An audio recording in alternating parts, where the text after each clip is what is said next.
bertujuan untuk saling pertukaran pendapat, gagasan, atau ide. Nah, lanjut saja definisi hakikat berbicara dialektik. Nah, yang pertama itu ada berbicara atau bercakap-cakap dan memberitahu apa yang terbuka gagasan, informasi dan sebagainya dengan menggunakan bahasa lisan.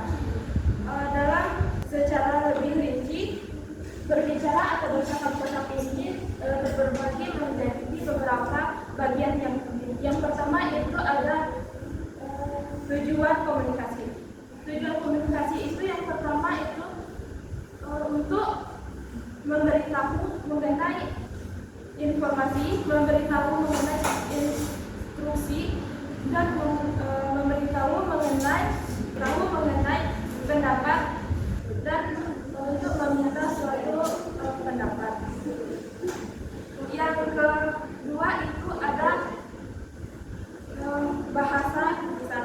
Nah, bahasa lisan itu dia dilakukan untuk menunjukkan ide atau pesan. Yang ketiga itu ada interaksi antara dua arah. Nah, interaksi antara dua arah ini yang dimana si pendengar ini untuk menjawab apa yang disampaikan oleh si pembicara tersebut. Yang keempat ini ada keterampilan berbicara, di mana keterampilan berbicara ini untuk memberikan kemampuan untuk komunikasi dengan berbahasa yang lebih baik,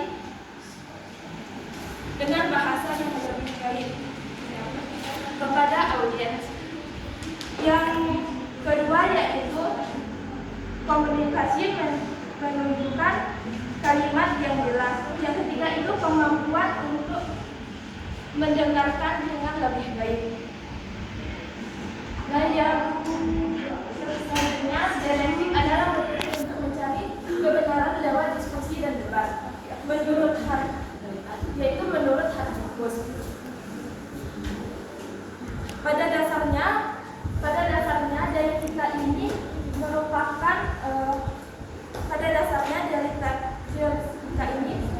berfokus pada interaksi ide-ide yang berbeda. Dengan perbedaan itu seseorang dapat menguji perbedaan atau menguji pendapat untuk menentukan kemampuan pemahaman yang lebih baik. Melalui dialektika, orang dapat mengenai dan mengalami suatu masalah, mengemukakan argumentasi dan menyusun dalam pikiran secara logis. Baiklah, demikian yang dapat saya sampaikan. Selanjutnya saya sampaikan kepada Anda. Baiklah, terima kasih kepada Ibu Madani. Selanjutnya penyampaian materi kedua oleh saya sendiri, yaitu tentang bentuk-bentuk hakikat berbicara. Baiklah, di sini saya akan menjelaskan tentang bentuk-bentuk hakikat berbicara. Yang pertama itu ada diskusi. Sebelumnya, apakah teman-teman sudah mengetahui apa itu diskusi? Halo. Nah, diskusi ini diambil dari bahasa Latin, yaitu diskursus, yang berarti bertukar pendapat. Nah, dengan diskusi ini kita bisa mengetahui tentang pemahaman yang lebih baik tentang suatu masalah atau alat untuk memecahkan suatu masalah secara bersama-sama. Nah, dengan diskusi ini kita bisa bertukar pikiran, pendapat, atau hal-hal lainnya yang nanti putusan tersebut diambil secara musyawarah. Komponen dalam diskusi ini terdiri dari ketua, moderator, notulen, dan peserta. Contoh diskusi bisa kita ambil pada kegiatan kita pada pagi hari ini, yaitu tentang presentasi, di mana di sini saya sebagai moderator dan juga teman-teman saya. Yang kedua itu seminar. Seminar ini adalah kegiatan yang berlangsung antara 2 orang atau lebih, di mana seminar ini biasanya dilakukan di dalam ruangan yang dihadiri beberapa audiens. Dan nantinya audiens ini dapat memberikan pertanyaan, pendapat, atau pokok pikiran kepada narasumber. Dan seminar ini biasanya dihadiri beberapa orang, dan juga terdapat pembicara atau yang biasa dikenal dengan narasumber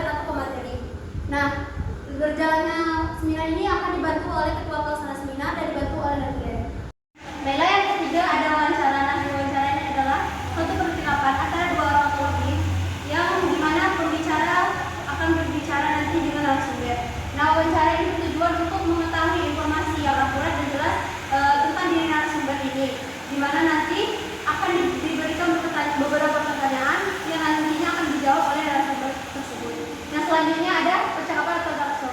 Talkshow adalah acara bincang-bincang, di mana acara bincang-bincang ini dihadiri beberapa orang yang tentunya dipadu oleh moderator yang akan diberikan kepada narasumber. Nah, talkshow ini biasanya dilakukan bisa secara audio, radio, televisi, platform online, ataupun secara langsung. Nah, kalau secara langsung ini bisa kita lihat dalam acara TV One, yaitu Apa Kabar Malam Indonesia. Yang selanjutnya ada debat. Debat adalah kegiatan antara dua tim, yang dimana nanti dua tim tersebut terdiri dari pro dan kontra. Nah, di sini kita akan beradu argumen, di mana argumen tersebut akan dilandaskan dengan data-data. Data tersebut harus valid, relevan, dan jelas informasi yang terkait di dalamnya. Mungkin hanya itu saja yang dapat saya sampaikan. Saya kembalikan pada moderator. Baiklah, selanjutnya akan dijelaskan oleh presentator ketiga. Kepada yang satu dipersilakan.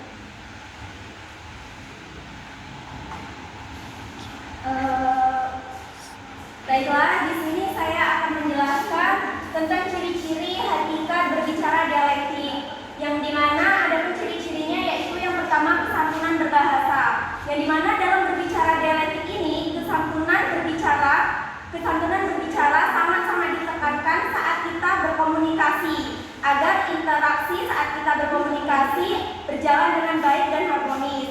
Adapun prinsip kesantunan berbicara dialektik ini mencakup penggunaan bahasa, yaitu bahasa yang baik, bahasa yang sopan, dan tidak hanya berbicara saja, tetapi juga dapat menghargai lawan bicara, serta dapat mempertimbangkan norma-norma sosial atau budaya yang masih berlaku hingga saat ini. Yang kedua ada prinsip kerjasama. Prinsip kerjasama ini dalam berbicara dialektik ini ada prinsip kerjasama yang dikemukakan oleh Grace, yang dimana dalam prinsip kerjasama ini harus memenuhi maksim, yaitu maksim pertama maksim kuantitas, yaitu tidak bertele-tele saat kita berbicara. Yang kedua ada maksim kualitas, yaitu atau berdasarkan fakta, yang dimana saat kita berbicara di depan orang banyak, seperti saat kita berdiskusi, saat kita rapat, saat kita seminar, kita harus terapkan prinsip kerjasama berdasarkan fakta ini. Tujuannya agar semua orang dapat percaya dan tidak ragu dengan argumen kita yang telah kita sampaikan kepada mereka sebelumnya. Yang ketiga ada maksim cara atau tidak ambigu, yaitu saat kita menyampaikan sebuah argumen, sebuah ide atau gagasan, kita harus menyampaikannya dengan sangat jelas, dengan sangat yakin, dan dengan rasa percaya diri, agar argumen kita hal ini bertujuan agar argumen kita dapat dipercaya oleh lawan bicara kita. Terus yang keempat, interaksi yang dinamis. Interaksi yang dinamis ini, pembicaraan dalam dialektik ini harus disusun secara matang dengan menyajikan bukti-bukti atau alasan yang kuat. Hal ini bertujuan untuk meyakinkan lawan bicara kita. Yang kelima ada penggunaan tindak tutur kata yang tepat. Nah, tindak tutur kata yang tepat ini seringkali bersifat direktif dan ekspresif, yaitu meyakinkan, menyarankan, dan menunjukkan sikap atau perasaan tertentu. Semua ini bertujuan untuk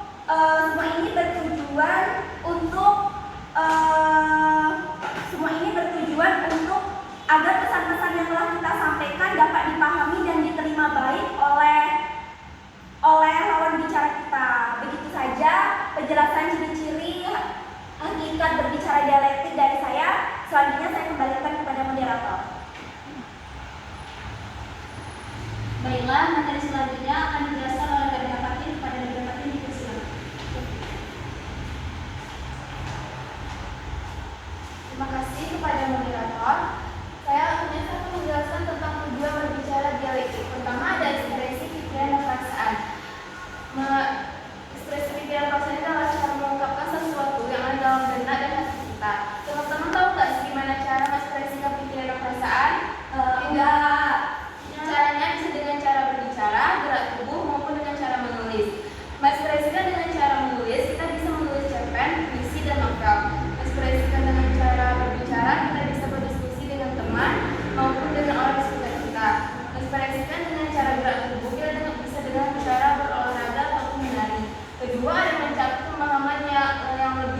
mendalam. Ini adalah cara agar kita bisa berpikir ke tingkat yang lebih tinggi lagi, dan kita bisa mendapatkan informasi yang lebih luas dan bisa menyelesaikan suatu masalah. Ketiga, mengembangkan kemampuan berargumentasi. Keterampilan ini sangat penting untuk kita karena dapat bermanfaat di dalam kehidupan kita, pendidikan, dan interaksi sosial. Begitulah penjelasan dari saya, sambil saya kembalikan ke moderator. Baiklah, materi selanjutnya akan dijelaskan oleh saudari Fania Astaria kepada kalian di sini.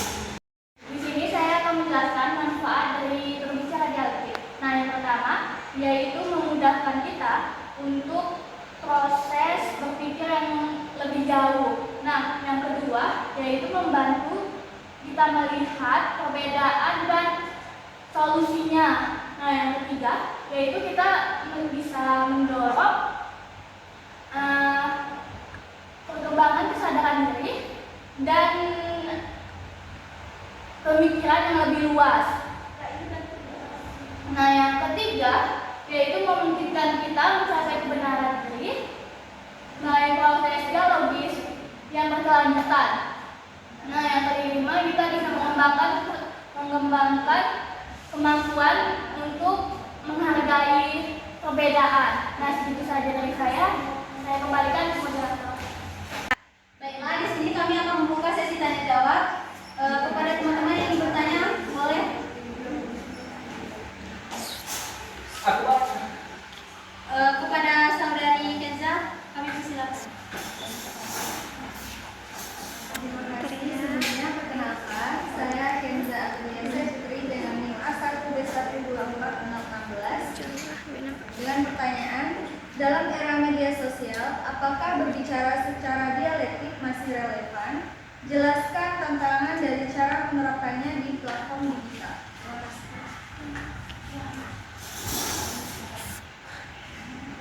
Baiklah, terima kasih kepada Kenza Amelia. Selanjutnya yang ingin bertanya,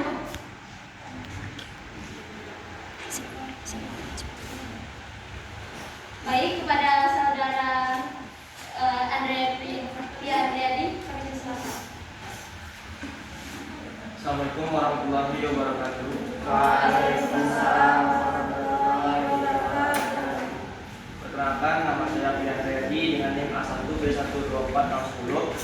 Di sini saya bertanya, dalam sebuah diskusi dialektik, apakah lebih penting untuk mencapai sintesis atau lebih penting untuk mempertajam pemahaman masing-masing dari pihak tentang tesis dan antitesis mereka?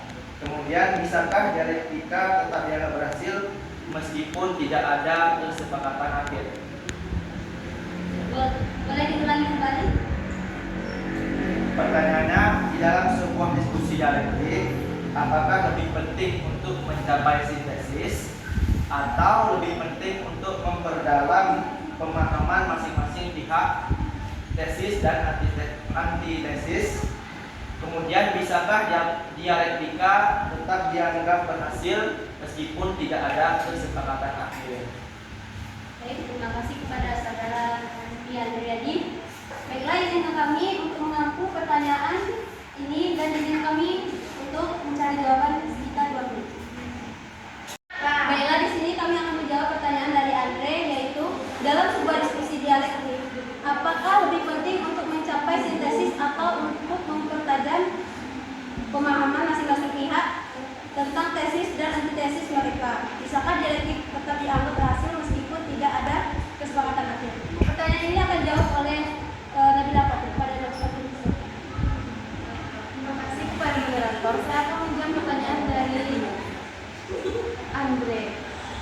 Pertanyaannya, dalam sebuah diskusi dialektif, apakah lebih penting untuk mencapai sintaksis atau untuk mempertahankan pemahaman masing-masing pihak tentang tesis dan antitesis mereka? Bisakah dialektika tetap dianggap berhasil meskipun tidak ada kesepakatan akhir? Jawabannya, keduanya memiliki peran yang signifikan dalam diskusi dialektik. Mencapai sintaksis dapat memberikan hasil yang lebih komprehensif, sementara memperkaya proses diskusi itu sendiri. Idealnya keduanya aspek ini saling melengkapi dan mendukung satu sama lainnya. Itulah penjelasan dari saya kembali ke moderator. Baiklah,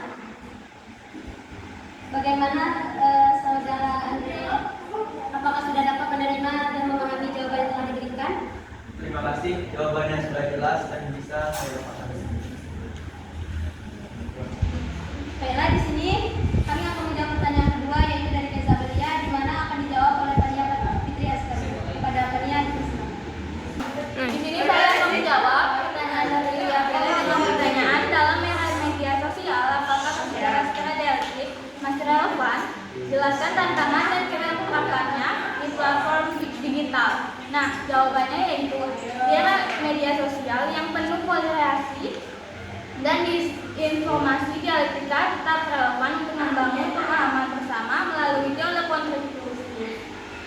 Tantangannya adalah keterbatasan karakter, anonimitas, algoritma ruang gema, dan interaktivitas emosional. Solusinya, dorong dialog yang fokus pada pemahaman, promosikan pemikiran kritis, gunakan media sosial secara bijak, tingkatkan literasi media, ciptakan ruang aman, dan berikan contoh yang baik, dan terapkan juga moderasi yang bijak. Itu penjelasan dari saya kembalikan ke moderator. Baiklah, kepada saudari Kenza Adelia, apakah sudah dapat menerima dan memahami jawaban yang telah diberikan? Terima kasih, jawaban sudah saya terima dan saya pahami. Baiklah, mungkin cukup sampai di sini presentasi pada kali ini. Sampai di sini presentasi pada hari ini. Kami akhiri wabillahi taufiq